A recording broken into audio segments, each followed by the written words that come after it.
Today we slapchop the Scout for Nemesis Retaliation, and this is the prototype version of this miniature, so there are some subtle differences between this and the production copy that we recently painted. Also, the slapchop painting style and vibrant speed paint colors are going to make this model pop on the table much more than the production copy. And there is no OSL here, so we're going to incorporate the player color into the Scout's clothing.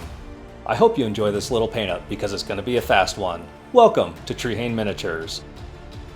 Before we get to painting, I'd like to point out some differences between the prototype version of this miniature and the production version. Now I know I've been doing these little comparisons with the hero characters and I will continue to do so, so if you'd like to jump straight to the painting, you can do so using the timestamp down below.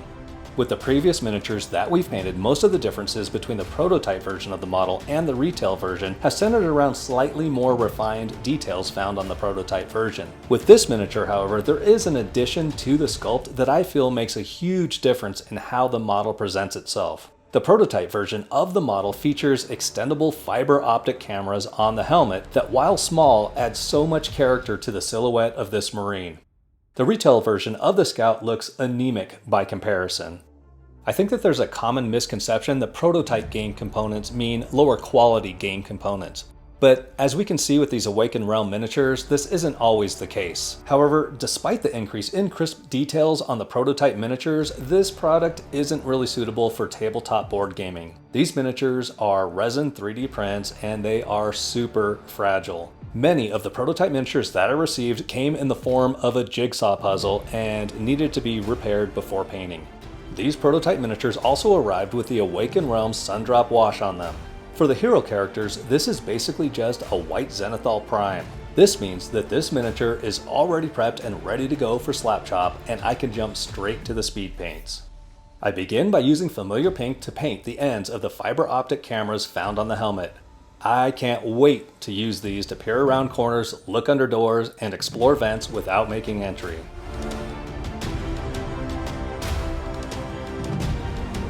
I'm also using this to paint the Scout's sonic detection cones on the frame of his pack. This will help him detect aliens from great distances if they make even the slightest sound.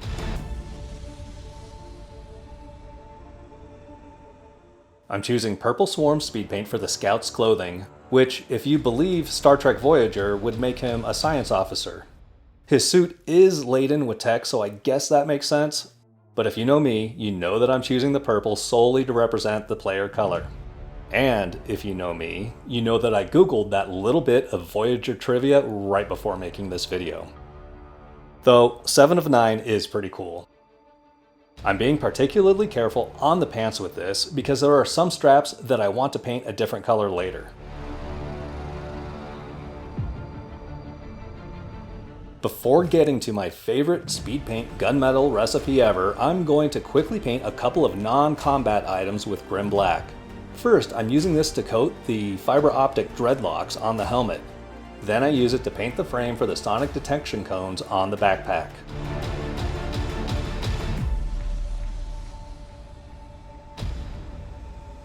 I'm using the darkest brown speed paint color that I have for the belts, straps, and pouches and whatnot. I almost always do that with this type of accent item on a miniature.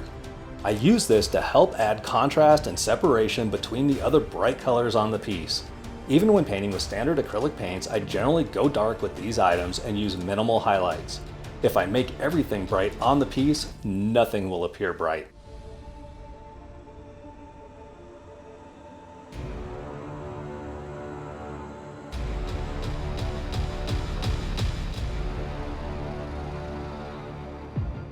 The Scout's face shield gets a quick layer of Plasmatic Bolt. Plasmatic Bolt is my absolute favorite addition to my speed paint collection. Admittedly, I don't own a ton of speed paints, but this one outshines them all. Finally, I'm going to paint all of the remaining metal items on the miniature with my bestest gunmetal non-metallic metal speed paint recipe, which you may have seen in my Heavy Gunner painting tutorial. I mix Plasmatic Bolt with Occultist Cloak at a ratio of 1:1 to create a sort of blue barrel gunmetal color. I tend to avoid using metallic paints for most of my miniatures. After using this recipe on a few miniatures, I don't see myself going back to metallic speed paints.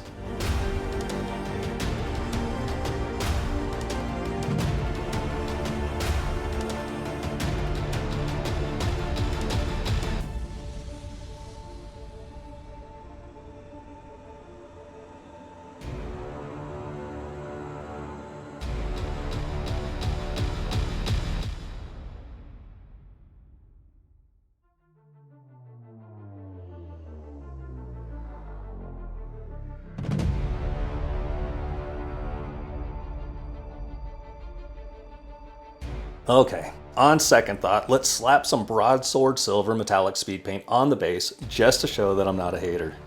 I mean, we already own this stuff, so we may as well use it. And I think that the base is a fitting place for it.